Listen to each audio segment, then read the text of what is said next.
Assalamualaikum warahmatullahi wabarakatuh. Alhamdulillahirrabbilalamin, kita masuk ke pertemuan kelima di Mapel IPA kelas 8. Materinya itu sekarang tentang frekuensi pernapasan dan gangguan pada sistem pernapasan. Alhamdulillahirrabbilalamin, pada kesempatan kali ini kita akan membahas, pertemuan selanjutnya yang kemarin ya, untuk kelas 8A sampai dengan kelas 8G yang kemarin belum mengerjakan tugasnya, tolong kerjakan. Terus di sini juga, ada beberapa materi yang tidak ada kata Ibu juga ya. Jadi tolong kalau ada yang penting silahkan kalian simak, silahkan kalian tulis di buku tulis. Nah ini pertemuan terakhir di bab 2 ini ya. Oke, lanjut aja, semoga pesan Ibu, semoga kalian sehat selalu dan juga tetap jaga kesehatan. Oke lanjut ya, untuk pertemuan ini. Oke, kita bahas tentang frekuensi pernapasan. Jadi yang namanya frekuensi pernapasan itu adalah intensitas intensitas itu kemampuan ya, memasukkan ataupun mengeluarkan udara per menitnya dari dalam keluar tubuh ataupun, ketika kita menghirup udara ataupun mengeluarkannya. Di sini ada faktor-faktornya ini yang mempengaruhi frekuensi pernapasan nih. Nah, usia, yang pertama itu ada usia. Kenapa ada usia? Karena, semakin tua bahwa energi yang dibutuhkan kita itu semakin sedikit. Terus jenis kelamin juga ini sangat, mempengaruhi faktor frekuensi pernapasan karena, biasanya pernapasan laki-laki itu lebih cepat daripada dengan pernapasan perempuan. Terus aktivitas tubuh ketika kita olahraga atau ketika kita lagi diam, nah itu, frekuensi pernapasan itu akan berbeda. Terus posisi tubuh. Nah, posisi tubuh juga akan mempengaruhi faktor pernapasan karena ketika kita, lagi duduk itu lebih santai ya, pernapasannya berbanding dengan ketika kita lagi berdiri. Terus ada juga suhu tubuh. Nah, suhu tubuh ini sangat, berpengaruh sekali pada faktor frekuensi pernapasan karena ketika kita panas tubuh kita, maka, frekuensi pernapasan itu akan lebih tinggi dibandingkan suhu yang normal. Lanjut, ada di sini volume pernapasannya nih. Untuk volume pernapasan ataupun volume udara pernapasan adalah jumlah, jadi jumlah udara pernapasan yang keluar masuk melalui sistem pernapasan. Nah, umumnya volume udara itu sekisaran 500 sampai dengan 3.500 mili.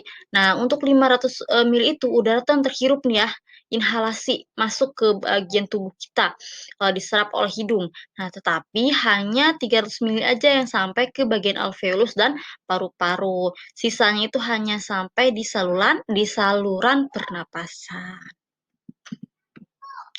Terus di sini juga pada orang dewasa, volume, paru-paru itu berkisaran antara 5 sampai dengan 6 liter yang terdiri atas beberapa hal nih, ada volume tidal, ada volume cadangan ekspirasi, ada juga volume cadangan inspirasi. Kalau untuk volume tidal itu adalah volume udara yang keluar masuk paru-paru saat tubuh sedang melakukan inspirasi atau ekspirasi biasa ataupun normal sebesar 500 mili.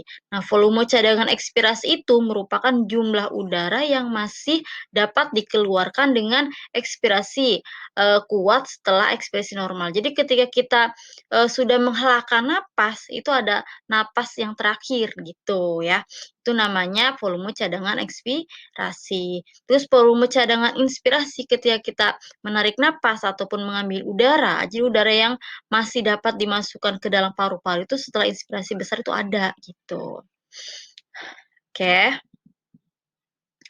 Terus di sini juga ada gangguan pada sistem pernapasan manusia. Nah, selain kemarin kan udah, kita bahas ya, proses pernapasan, ada pernapasan dada, pernapasan perut, terus ada juga langkah-langkah pernapasan itu dari hidung, masuk ke faring, laring, trakea, ke, bronkus, bronkiolus, alveolus, paru-paru. Nah, itu kan udah Ibu bahas. Sekarang gangguannya nih, gangguan pada sistem pernapasan manusia. Jadi, di sini ada token, jangan lupa ini hurufnya huruf kecil semua, yaitu coronavirus ya, di sini ini ya, ada tulisannya di sini coronavirus. Ini ada Yang pertama, untuk gangguan pada sistem pernapasan manusia itu ada influenza, yaitu kalau kita flu ya, influenza itu flu diakibatkan oleh virus influenza. Jadi gejala yang dirasakan biasanya kan pilek, panas, hidung tersumbat, dan juga bersin. Bersin kadang juga disertakan dengan tenggorokan yang sakit ya kalau influenza itu. Nah, ini umum sekali ya, apalagi di cuaca sekarang influenza ini pasti banyak yang merasakannya nih.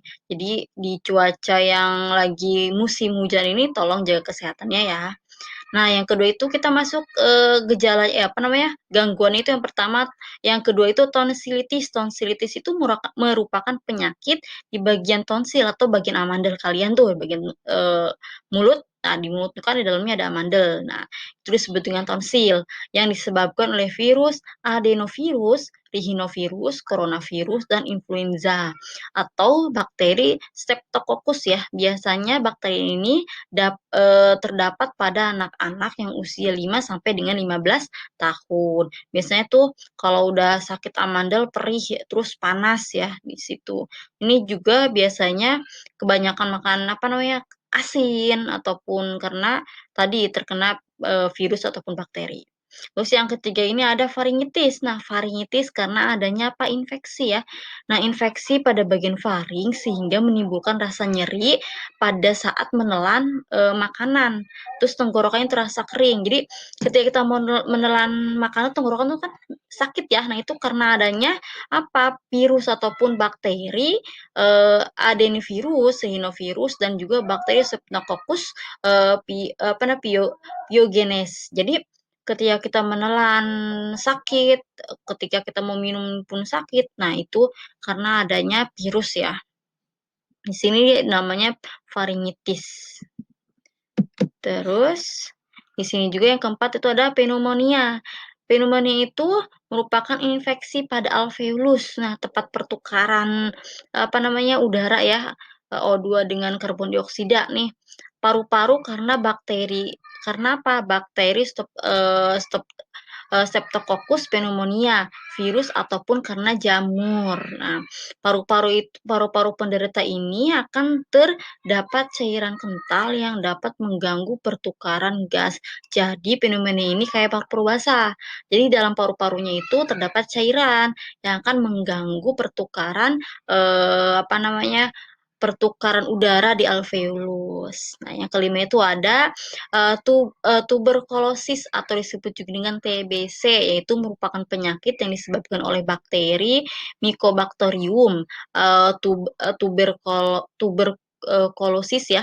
Bakteri ini dapat menyerang seluruh tubuh manusia. Jadi kenapa menyerang tubuh seluruh manusia? Jadi yang TBC itu biasanya tubuhnya itu kering karena oleh bakteri ini, diserang oleh bakteri ini gitu. Terus TBC-nya juga batuk-batuknya sama. Terus asma, asma itu adalah sesak napas yang ditandai dengan gangguan di selaput pipa udara. Nah, jadi ngap gitu ya, susah bernapas itu asma. 7 itu ada yang terakhir kanker paru-paru. Di sini itu disebabkan pertumbuhan sel-sel yang tidak normal dalam paru-paru ditandai dengan batuk yang berdarah. Biasanya ada apa namanya, daging ataupun segumpalan sel darah-darah lain yang menempel di paru-paru. Makanya di sini disebut dengan kanker paru-paru. Oke, jangan lupa ya tadi itu ada, yang namanya, apa namanya, token. Jadi sebelum kalian lanjut nanti mengisinya itu ada token yaitu coronavirus pakai huruf kecil semua. Oke, terima kasih untuk pertemuan yang kelima. Cukup sekian, terima kasih. Oke, thank you ya. Semoga kalian belajar dengan serius. Semoga apa yang kalian dengarkan, apa yang kalian simak ini bisa bermanfaat bagi kalian. Terima kasih. Assalamualaikum warahmatullahi wabarakatuh.